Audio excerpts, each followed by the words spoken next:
Sœurs et frères dans le Christ, bonjour et bienvenue à cette méditation en ce mardi, la 19e semaine. Le texte d'aujourd'hui a un dicton fameux que nous connaissons. Il est plus facile à un chameau de passer par le trou d'une aiguille plutôt qu'à un riche d'entrer dans le royaume des cieux. En fait, Jésus veut dire, il est plus facile pour un chameau d'entrer par le trou d'une aiguille que pour un riche d'être heureux. Pourquoi? Le problème avec ce texte n'est pas que Jésus condamne la richesse, non.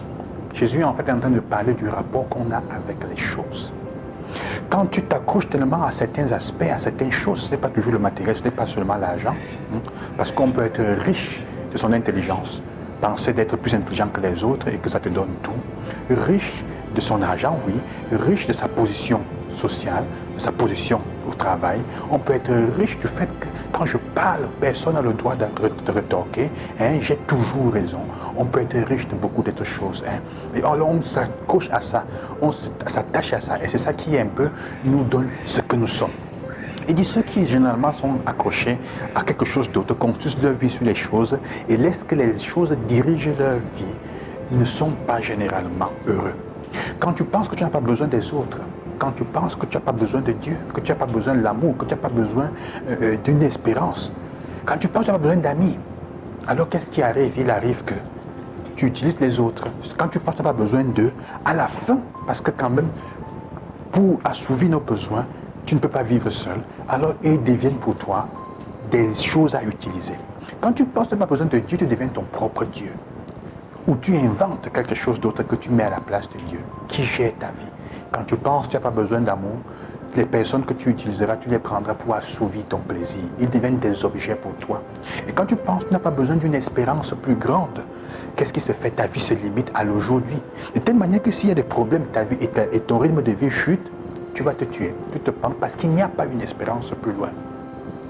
En fait, il est en train de dire, si tu prends tes besoins et ce que tu as, comme étant devant être assouvi à tout prix par les choses, au lieu de les accueillir comme un lieu où Dieu peut se manifester, Dieu ne peut plus rien te donner.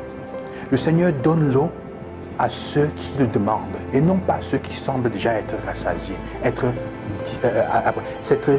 désaltérés. C'est un peu ça la question. Il ne donne pas. Alors la question est donc de regarder quel est le rapport que nous avons avec les choses. Qu'est-ce qui prend la place de Dieu dans ta vie? Qu'est-ce qui prend la place des autres dans ta vie? Qu'est-ce qui en fait est aussi important dans ta vie au point où tu es en train de construire ta vie dessus? La richesse est en fait ça. Et il est plus difficile pour ceux-là qui ont quelque chose d'autre à laquelle ils ont accroché leur vie et qui semble être le tout, ce qui assouvit leurs besoins comme ça se doit, plutôt que d'exprimer le besoin pour que le Seigneur le remplisse, plutôt que d'accepter qu'ils ont besoin des autres et de s'appuyer sur eux. Alors il dit, tu ne peux pas être heureux. Parce que comme il dit dans la première lecture, il y a Gédéon qui pense, qui ne se rend pas compte qu'il y a une force intérieure en lui. Il dit, il y a en toi une force, jeune homme. Quand est-ce que tu vas l'utiliser pour libérer Israël? Cette force-là, en fait, c'est la foi dans le Seigneur, qui était celle de ses ancêtres.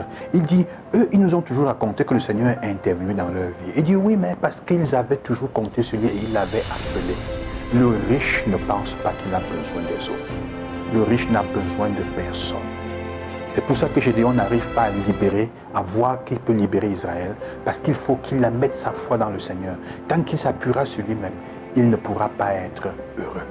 Alors la crainte, ce qui nous est demandé, c'est cela aujourd'hui, que nous puissions trouver dans nos cœurs cette force intérieure que le Seigneur lui-même a mis pour pouvoir nous fier tellement de lui, au point de n'avoir rien d'autre de richesse en dehors de lui et de nos frères, ceux qui nous comptent. Ce qui est-ce que tu comptes vraiment dans ta vie? Que le Seigneur vous accompagne, que le Seigneur vous bénisse aujourd'hui, qu'il vous rende, qu'il vous donne la grâce d'utiliser ce que vous avez, ce que vous êtes, pour créer autour de vous un monde des liens où les gens vivent mieux. Loué soit Jésus-Christ, une bonne journée.